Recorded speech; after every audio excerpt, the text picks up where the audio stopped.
The hidden sins of Sodom and Gomorrah. Abraham had left his father's house on God's command and had left with nephew Lot. Abram and Lot were forced to split up, one going one way and the other the other. One might expect Abram, the recipient of God's promise, to exercise his right and choose first, but he graciously gave Lot the first choice. Lot made his decision based solely on human considerations, contenting himself with the fat of the land. Abram's decision to let Lot choose first was undoubtedly a faith-based decision, with Abram focusing on things spiritual, that is, God's promise, rather than things temporal.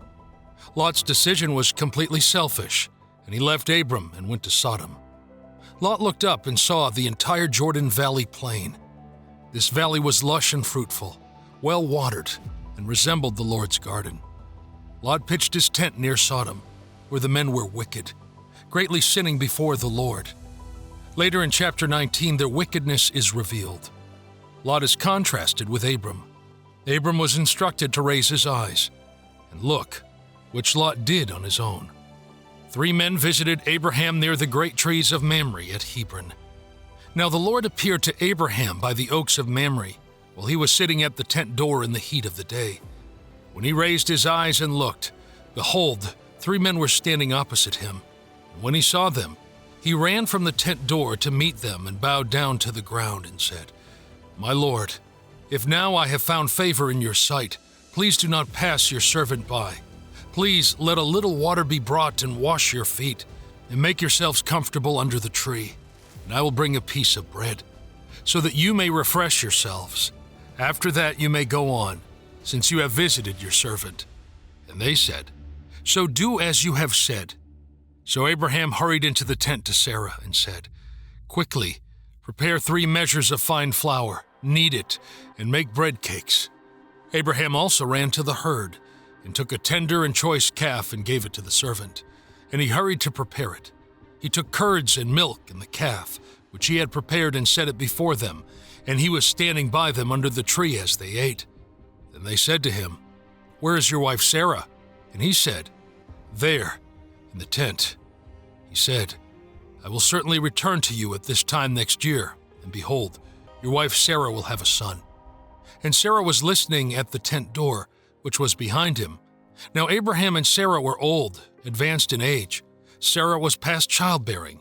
So Sarah laughed to herself, saying, "After I have become old, am I to have pleasure, my Lord being old also?" But the Lord said to Abraham, "Why did Sarah laugh, saying, 'Shall I actually give birth to a child when I am so old? Is anything too difficult for the Lord?' At the appointed time I will return to you, at this time next year, and Sarah will have a son."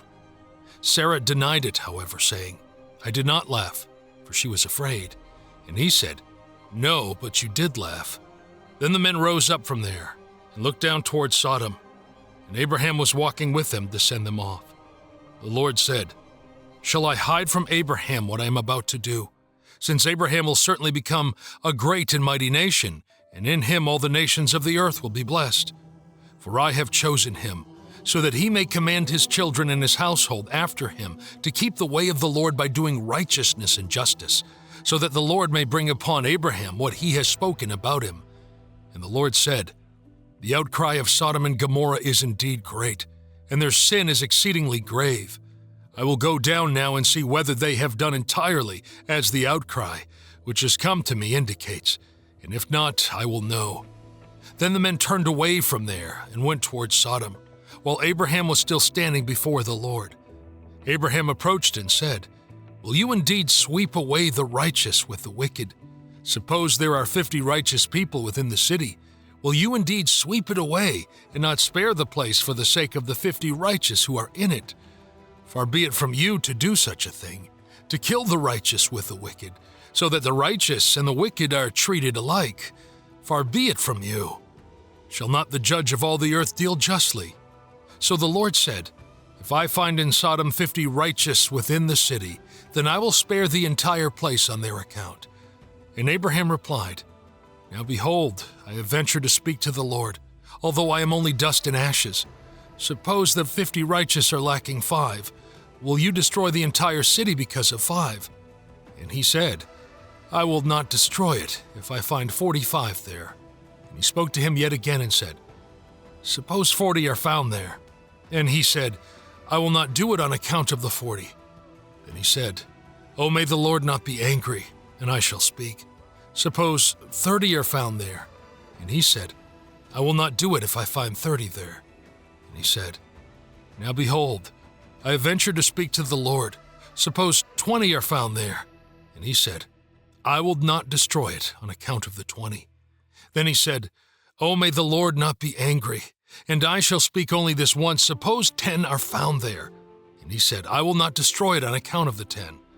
As soon as he had finished speaking to Abraham, the Lord departed, and Abraham returned to his place. The intercession of Abraham for the people of Sodom. The central theme of this story is justice. It develops from the preceding verses. God is certainly capable of doing whatever he desires, but will it be just? The answer is obvious, as evidenced by his responses to Abraham's appeals. Interestingly, God had a dual motivation for revealing his plan. All nations would be blessed through Abraham. So God told him that one city, Sodom, would be removed before it could be blessed through him. Second, Abraham was to teach his descendants righteousness and justice, what is right and just, in order for them to benefit from God's blessings.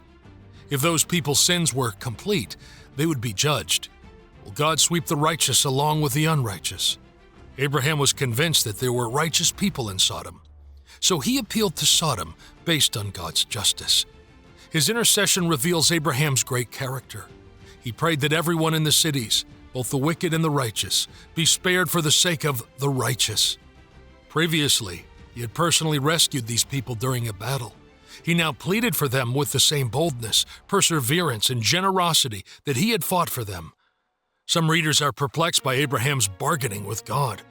But despite their audacity, Abraham's prayers were delivered with genuine humility and profound reverence.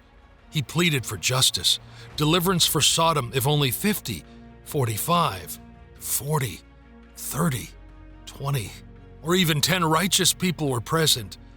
He was not attempting to persuade God to do something against his will. Lot's prayer for Zoar, on the other hand, was quite the opposite. As a result, the theme of justice dominates those who will benefit from God's blessing. These truths should have concerned Israel as much as they did Abraham, who turned them into compassionate intercession. God, in his holy righteousness, scream out against Sodom and Gomorrah. Onlooking celestial beings cried out against Sodom and Gomorrah. The mass of sufferers of Sodom and Gomorrah's sin cried out against those metropolises. Effective prayer involved understanding who God is and how God operates in a given situation. Effective prayer is not a passive observer of what God does. Instead, it takes an active role and serves as a reminder to God through prayer. Abraham's concern for the people of Sodom and Gomorrah is quite remarkable. He could have simply prayed for his nephew Lot's safety, but he didn't. Instead, Abraham's heart was filled with sorrow and compassion, even for the wicked inhabitants of these cities. Abraham's persistence and intercession is truly remarkable and impossible to ignore.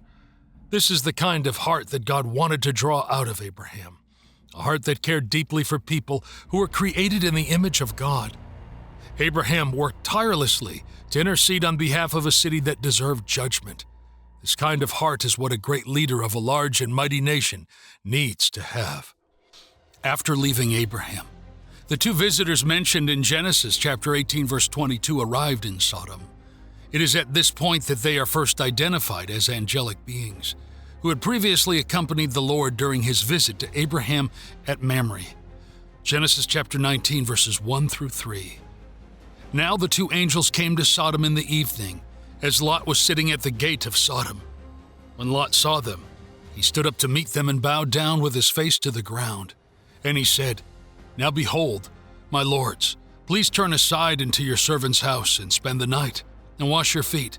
Then you may rise early and go on your way. They said, No, we shall spend the night in the public square. Yet he strongly urged them, so they turned aside to him and entered his house. And he prepared a feast for them and baked unleavened bread, and they ate. We have no reason to believe that Lot knew the nature of these guests. To him, They probably seemed like distinguished guests with an air of righteousness and morality about them.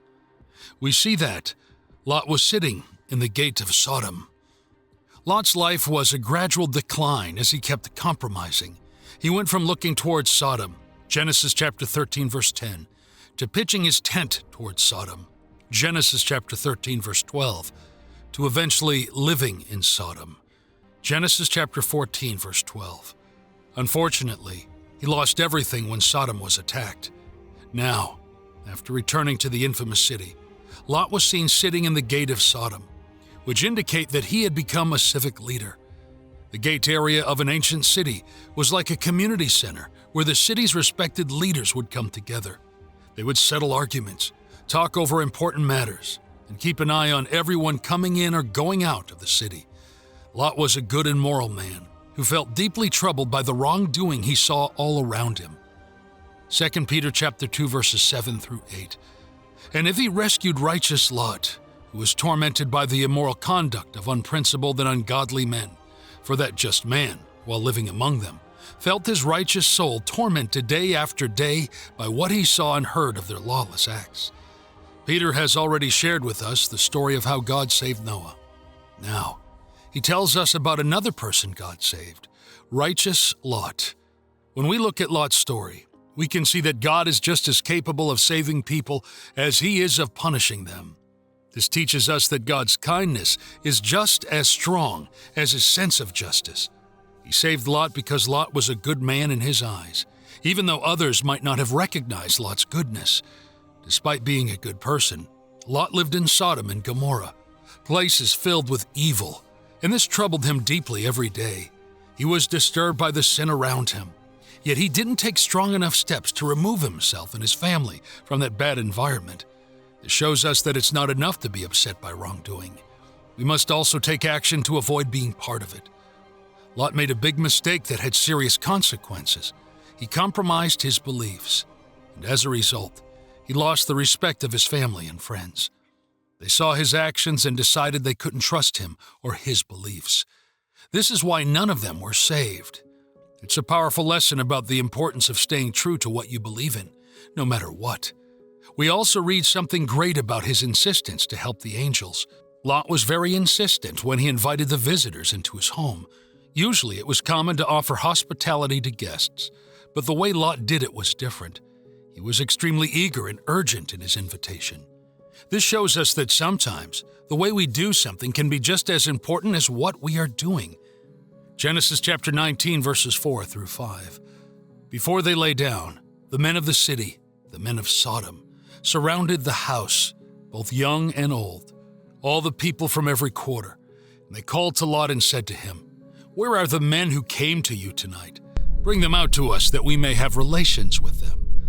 The people of Sodom had no respect or consideration for their two guests. They ignored every rule of kindness and decency, driven by their own cruel and wrongful desires. We read, "The men of the city, both old and young, all the people from every quarter, surrounded the house." This demonstrates that the whole city was engulfed in violence and immorality. It wasn't something out of the ordinary. Rather, it was a common practice among the men of Sodom. Later on in the book of Ezekiel, chapter 16, God expressed strong disapproval of Judah's significant wrongdoing during the later years of the divided kingdom. He likened Jerusalem to the old city of Sodom, calling them akin to sisters. God then drew a parallel between the wrongdoings of Sodom and the sins being committed in Jerusalem during that era. "Behold, this was the sin of your sister Sodom. She and her daughters, outlying cities, had arrogance, abundant food, and careless ease. But she did not help the poor and needy. They were haughty and committed repulsive acts before me. Therefore, I removed them when I saw it." Ezekiel chapter 16, verses 49 through 50. The message we get from the Ezekiel passage isn't just listing the sins of Sodom, like being proud, lazy, or unfair to the poor, as the only reasons they faced judgment. These were sins that Sodom had, but Jerusalem, another city, was guilty of them too. When we look at Genesis, it's clear that God was upset about more than just those sins. He was also deeply troubled by the terrible acts of sexual violence and immorality happening in Sodom. This phrase, committed abomination, in Ezekiel, likely includes these sins too. So, the lesson here is about recognizing and turning away from all kinds of wrongs, not just a few. We read, that we may know them carnally.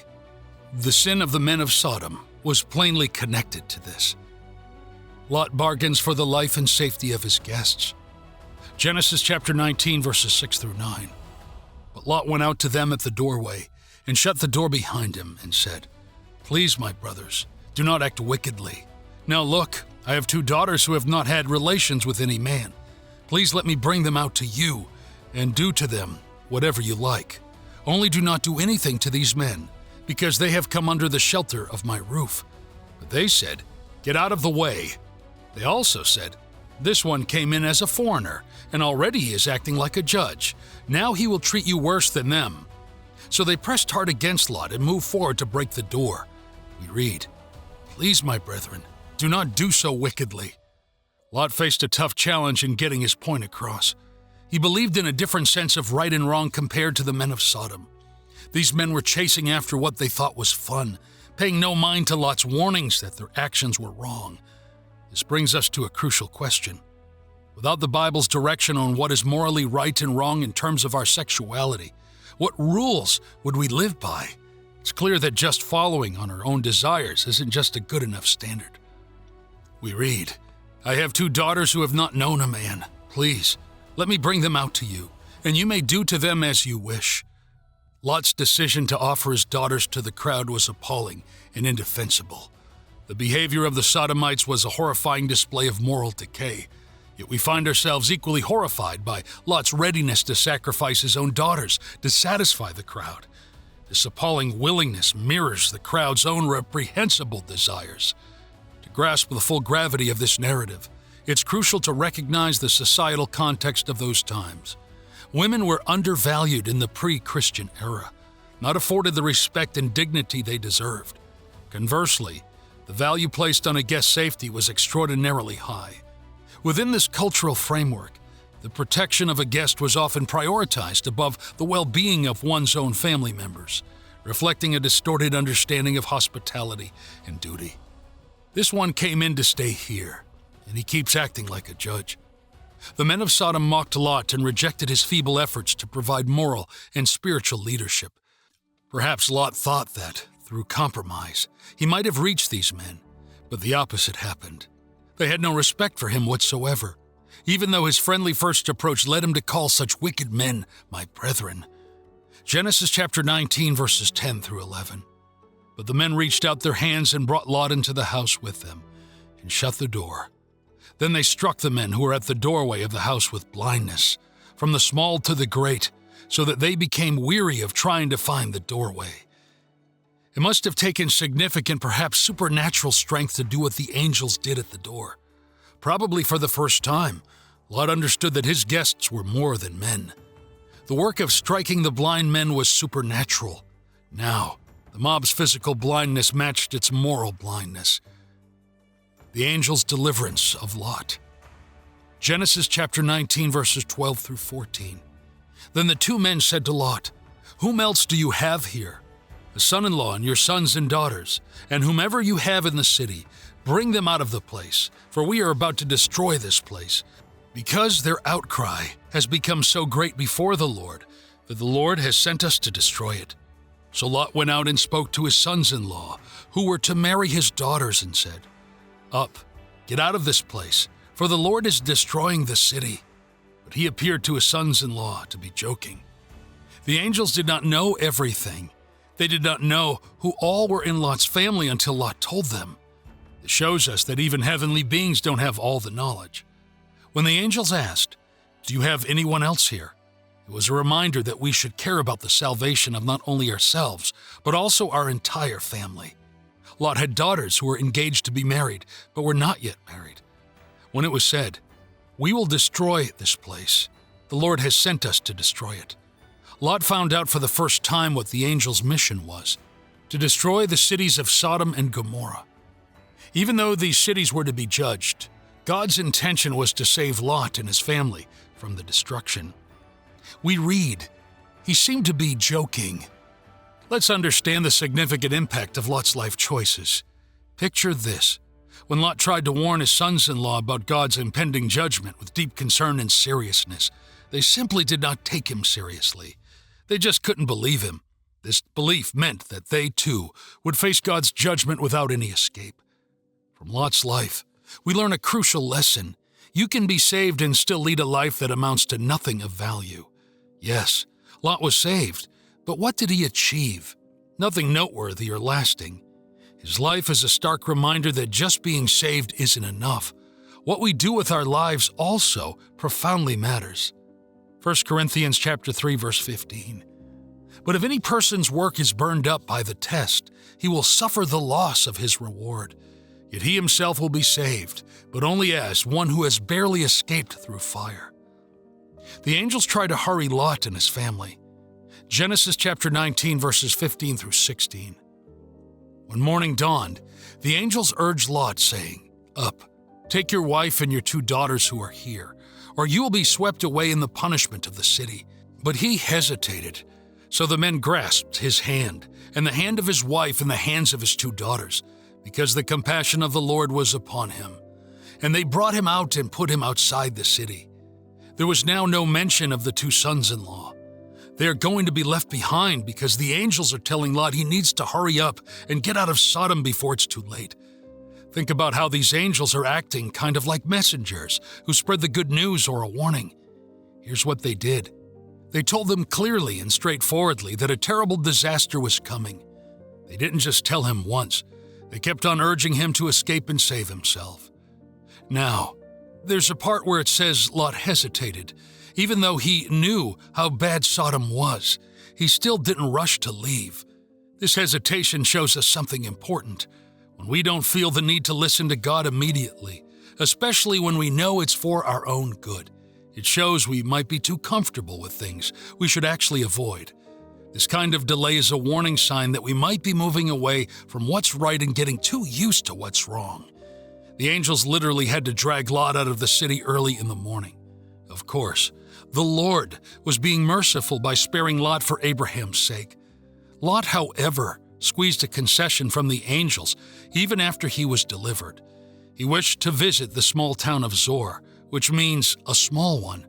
This scene, however, would always remind Israel of Lot, lingering and halting as he was dragged to safety. Why do some of God's people join the corrupt world rather than flee a society doomed to destruction? In Genesis chapter 18, we read about a significant conversation between Abraham and God.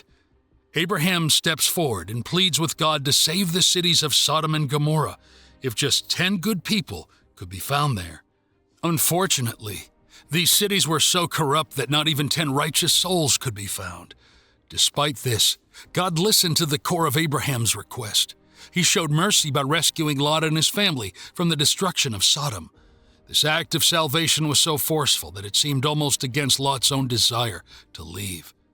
Now, let's consider Lot's situation. He found himself in a truly dire predicament. He was too attached to worldly pleasures to find joy in his relationship with the Lord. Yet he was too connected to the Lord to find genuine happiness in his worldly life. The story teaches us a vital lesson about where we find our contentment and how we must strive to balance our spiritual commitments with our earthly lives. Genesis chapter 19, verses 17 through 22. When they had brought them outside, one said, "Escape for your life. Do not look behind you, and do not stay anywhere in the surrounding area. Escape to the mountains, or you will be swept away." But Lot said to them, "Oh, no, my lords. Now behold, your servant has found favor in your sight, and you have magnified your compassion, which you have shown me by saving my life. But I cannot escape to the mountains, for the disaster will overtake me and I will die. Now behold, this town is near enough to flee to, and it is small. Please, let me escape there. Is it not small, so that my life may be saved?" And he said to him, "Behold, I grant you this request also, not to overthrow the town of which you have spoken. Hurry, escape there, for I cannot do anything until you arrive there." Therefore the town was named Zoar. The angels were much more eager to save Lot and his family than Lot and his family were to be saved. This might seem odd, but it's often the case with spiritual matters. When Lot says, Please know, my lords, it shows us that he appears weak and almost whining in his plea, especially when we compare it to Abraham's strong and confident prayers in Genesis 18. We then learn, I cannot do anything until you arrive there. This statement addresses Abraham's question, will not the judge of all the earth do what is just? Genesis chapter 18, verse 25. Far be it from you to do such a thing, to strike the righteous with the wicked, so that the righteous and the wicked are treated alike. Far be it from you.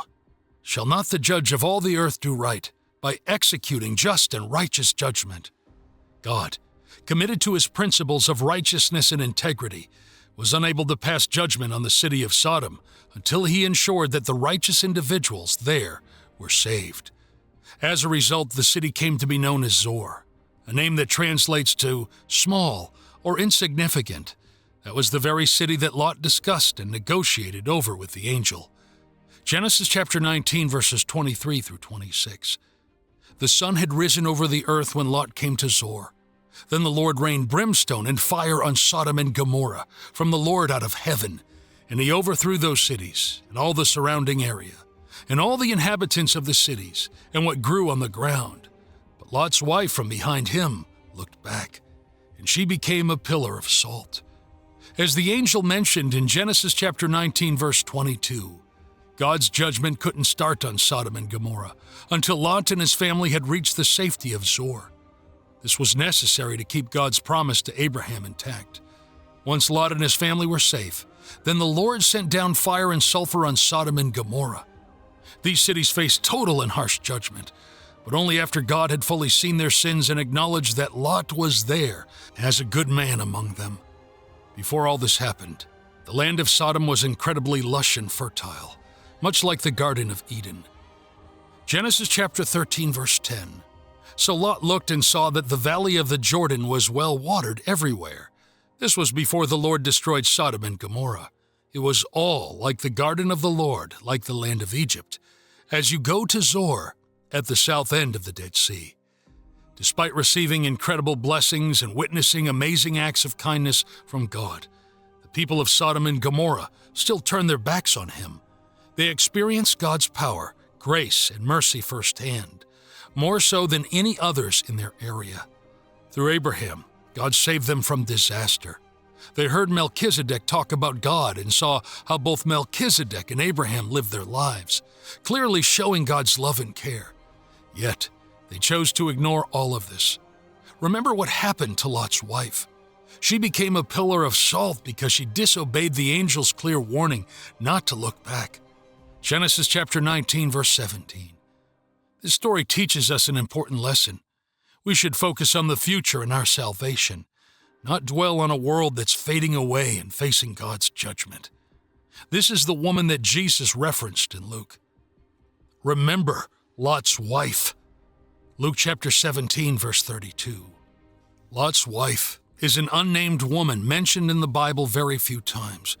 She is a woman that met an untimely end due to her disobedience of the word of the Lord. The truth is, we know more about the story surrounding the death of Lot's wife than anything else about her. Interestingly, the name of Lot's wife is not provided in the Bible, even though her existence contains numerous life lessons. We are not told why she turned back to gaze at the city while it was being destroyed. Lot's wife had every opportunity to live. Although Lot's wife is not named, we can make certain assumptions about her. She was familiar with the God whom Lot served, and she had Abraham as an uncle and might have learned a lot from him. She could have been present when her husband was kidnapped and saved by God's strength. She was exceedingly blessed to have God's angels in her home. They even took her by the hand and led her out of Sodom. But what good did it all do her in the end? All of God's grace was wasted on her. There are several key takeaways here. Number 1, it is possible to be lost forever. Even though you are religious and have every opportunity to do right, you can come from a pleasing family, have many spiritual advantages, and still be lost. Number 2, you can leave the world and begin on the correct path, but you will be eternally lost if you turn back. You are in charge of your own beliefs. But why did God care if she glanced over her shoulder at Sodom? Number 1. Looking back was an indication of doubt. She had to confess to God the penalty and fate of Sodom. He had spoken, and he would carry out his promise. We may declare that we believe God, yet when the test comes, we waver and look back. God invites us to put our trust in him and turn our attention to spiritual matters. Number 2, looking back was disobedience because God had clearly instructed not to look back. Go to the mountains and don't come back. There was no time allotted to hear all of her excuses or reasons for disobeying. That is why we struggle with the lessons of Uzzah, Ananias, and Sapphira. They expose justice for what it is and reveal God's stance on disobedience. Number 3, to look back may have revealed her true attachment to Sodom. Was she displaying a love for what she was leaving behind? Her body was leaving, but her heart was still in Sodom. Do you not know that friendship with the world is enmity with God? Whoever therefore wants to be a friend of the world makes himself an enemy of God. James chapter 4, verse 4. Do we want to be friends with the rest of the world? This does not imply giving up everything in the world. This world represents everything that is opposed to God, the wickedness that was once part of your life. Lot's wife's punishment was terrible, abrupt, and irreversible. She was denied another chance to flee when she looked back. All mercy that had previously been extended was abruptly withdrawn. The Bible does not go into detail about what happens, and it is exposed as a natural result of her decision. There will come a time when all of your opportunities to obey God will be gone. Some individuals scoff at preaching and teaching that refers to hell or any impending judgment. They perceive it as a scare tactic, intended to frighten children and fools. We are too wise to believe it. More than any other subject, Jesus spoke about hell. His words inspired the images of gnashing teeth and unquenchable fire. Consider the innumerable examples of people who had the opportunity to do the right thing and then lost that opportunity forever. Pharaoh, Nadab, and Abihu, Korah and his gang, Judas Iscariot, and so on. To warn people about hell would be to fail to convey the entire truth, making us culpable in God's judgment of sinners. God appointed the prophet Ezekiel to be a watchman over his people. God provided him with a detailed work description.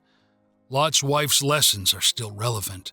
God is still ready to condemn all men, and his word is still to not look back.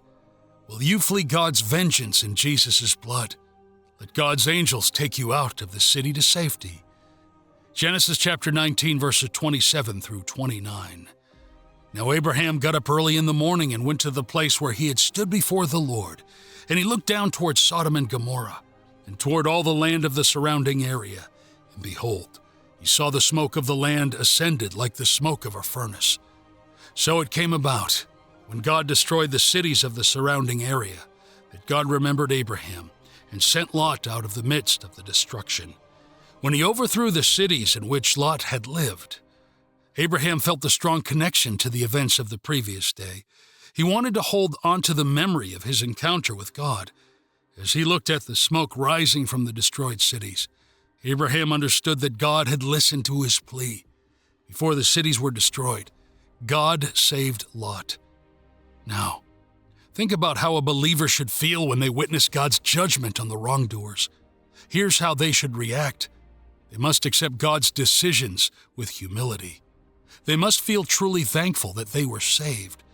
They must be more careful about how they live their own lives. They must recognize how terrible sin is and avoid it. In the great destruction, the Lord overthrew the wicked cities in the entire plain with burning sulfur. Some believe that sulfur deposits erupted from the earth and then fell from the heavens in flames of fire. Lot's wife returned her gaze intently and was transformed into a pillar of salt, a memorial to her disobedience. The burning sulfur was responsible for the dense smoke Abraham saw. Though God judged the sinners in the plain cities, he also remembered Abraham, that is, God remembered Lot's request and saved Lot from the disaster. Lot is debased. Genesis chapter 19, verses 30 through 32. Now Lot went up from Zoar with his 2 daughters and stayed in the mountains, because he was afraid to stay in Zoar, and he stayed in a cave, he and his 2 daughters. Then the firstborn said to the younger, "Our father is too old, and there is not a man on earth to have relations with us according to the custom of all the earth. Come, let's make our father drink wine, and let's sleep with him so that we may keep our family alive through our father." Lot and his daughters were not happy in Zoar for reasons we don't understand, and it seems the people of Zoar were not happy with them either. So they decided to leave Zoar and move to the mountains, where they lived in a cave. Despite losing everything when Sodom and Gomorrah were destroyed, Lot and his family soon had wine. They either took the wine with them from their previous home or they found it in Zoar. We read, "We will lie with him, that we may preserve the lineage of our father." So they made their father drink wine that night, and the firstborn went in and slept with her father. And he did not know when she lay down or got up. On the following day, the firstborn said to the younger, "Look, I slept last night with my father. Let's make him drink wine tonight too. Then you go in and sleep with him, so that we may keep our family alive through our father." So they had their father drink wine that night too, and the younger got up and slept with him, and he did not know when she lay down or got up. And so both of the daughters of Lot conceived by their father. The firstborn gave birth to a son, and named him Moab. He is the father of the Moabites to this day. As for the younger, she also gave birth to a son, and named him Ben-Ami. He is the father of the sons of Ammon to this day. The Bible tells us about a time when the oldest daughter went to her father and they committed a sin together. This might make us feel uncomfortable because it's a bad thing that happened. But it's much better for young people to learn about right and wrong from the Bible, where bad actions are shown as bad, than to learn from rude words written on walls or from nasty stories. Everyone will find out about bad things at some point, but the Bible always makes it clear that God does not like sin and will punish it. It's strange, but true, that Lot, even though he was drunk, did the exact bad thing he had once talked about with the men of Sodom. He was with his daughters in a way he should not have been. They gave birth to boys, Moab and Ben-Ami, whose descendants were the Moabites and Ammonites, perennial enemies of Israel. Moab sounds like the words from father, and Ben-Ami means son of my kinsman. These etymologies perpetuated for Israel the ignominious beginning of these wicked enemies. This chapter records God's judgment on a morally bankrupt Canaanite civilization, but it also provides a severe warning against others becoming like them. It was difficult to get Lot out of Sodom, and Sodom out of Lot's family. Lot was an upright citizen, hospitable and generous, and a leader of the community. Actually, he was a judge, for he was sitting in the gateway of the city. Judges usually sat by the city gates, public places where legal and business transactions were finalized. As a judge, Lot sought to screen out the wickedness of his townfolk and to give advice on good living. He knew truth and justice, righteousness and evil. He was a righteous man. 2 Peter chapter 2 verses 7 through 9. And if he rescued righteous Lot, who was oppressed by the perverted conduct of unscrupulous people, for by what he saw and heard that righteous man, while living among them, felt his righteous soul tormented day after day by their lawless deeds. Then the Lord knows how to rescue the godly from a trial, and to keep the unrighteous under punishment for the day of judgment. Yet in spite of his denunciation of their lifestyle, he liked the good life of Sodom's society. He preferred making money off its citizens to staying in the hills where there would be no filthy living, but also no good life. Just like God saved Lot, He knows exactly how to save us from our troubles and temptations.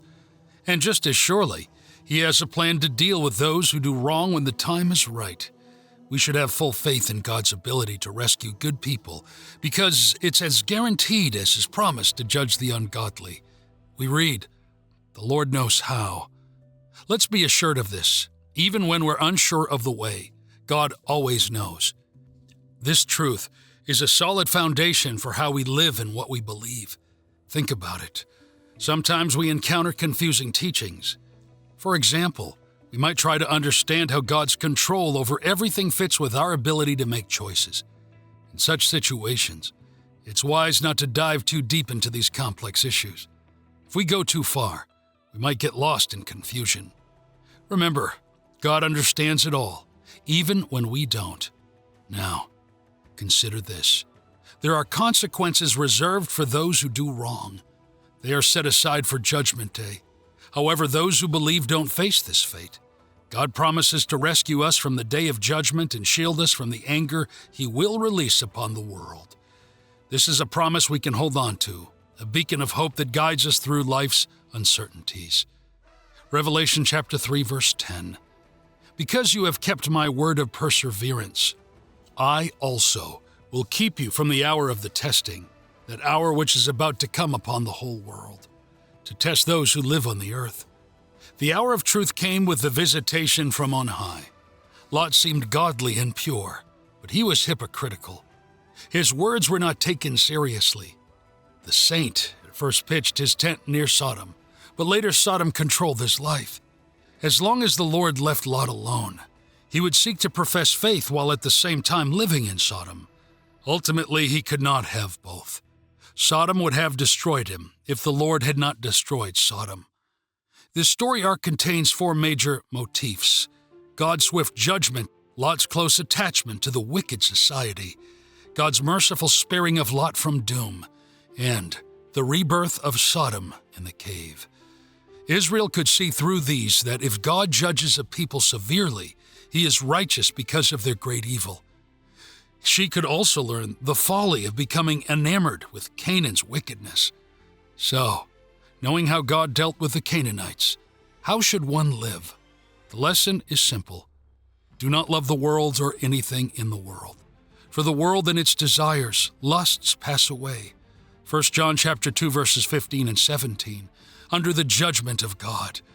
It is dangerous and foolish to become enamored with the current corrupt world system because it is doomed to God's swift and sudden destruction.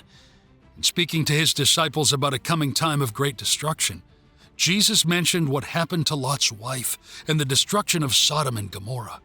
Luke chapter 17, verses 32 through 33. Remember Lot's wife. Whoever strives to save his life will lose it, and whoever loses his life will keep it. If an unbeliever desires the best of this world, he will lose both this world, because it perishes, and life in the next. Luke chapter 17, verses 34 through 37. I tell you, on that night there will be two in one bed. One will be taken and the other will be left. There will be two women grinding at the same place. One will be taken and the other will be left. Two men will be in the field. One will be taken and the other will be left. And responding, they said to him, Where, Lord? And he said to them, Where the body is, there also the vultures will be gathered. Jesus also stated that if he had performed the miracles he performed in Capernaum and Sodom, the Sodomites would have repented. Matthew chapter 11, verse 23. And thou, Capernaum, which art exalted unto heaven, shalt be brought down to hell. For if the mighty works which have been done in thee had been done in Sodom, it would have remained until this day. This indicates that God judges based on knowledge, and that sinners will face a punishment greater than physical destruction. What does the Bible say about hospitality? Hospitality is all about making others feel welcomed and cared for. It means showing kindness and generosity to guests and even people we don't know. The idea of hospitality is like showing love to those who are not familiar to us. In the Bible, this wonderful quality is something God asks us to embrace and practice. It's mentioned many times, showing us it's an important way to live. In the Old Testament, God clearly tells us to be hospitable. Leviticus chapter 19, verses 33 through 34. When a stranger resides with you in your land, you shall not oppress or mistreat him. But the stranger who resides with you shall be to you like someone native-born among you, and you shall love him as yourself.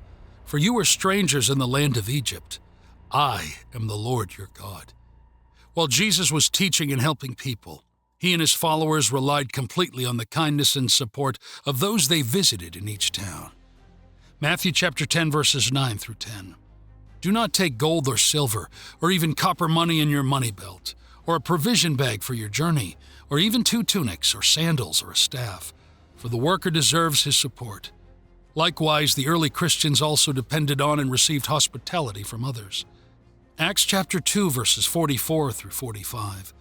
And all those who had believed in Jesus as Savior were together and had all things in common, considering their possessions to belong to the group as a whole. And they began selling their property and possessions and were sharing the proceeds with all the other believers, as anyone had need. Acts chapter 28, verse 7. In the vicinity of that place there were estates belonging to the leading man of the island, named Publius, who welcomed and entertained us hospitably for 3 days. In ancient times, travelers really counted on the kindness of people they didn't know. Traveling was risky. There weren't many places to stay, and most Christians didn't have enough money to afford them.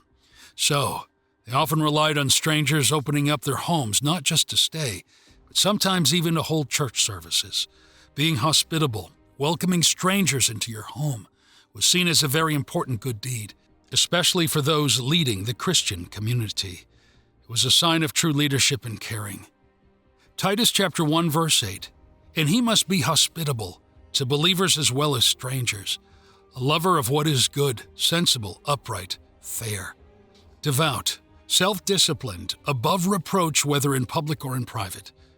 1 Timothy chapter 3, verse 2.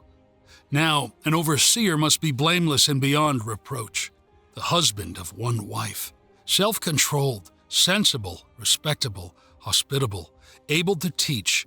The author of the book of Hebrews encourages us to remember to never forget something important. Hebrews chapter 13, verse 2.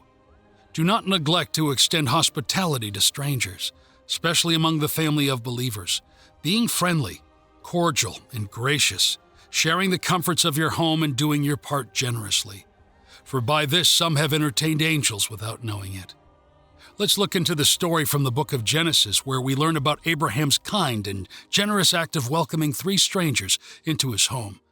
Despite being rich and old, Abraham didn't ask his servants to take care of these unexpected guests. Instead, he chose to serve them himself, offering the very best he could provide. And guess what? Those strangers were none other than the Lord and 2 of his angels. This teaches us about the value of treating everyone with kindness and generosity, just like Abraham did.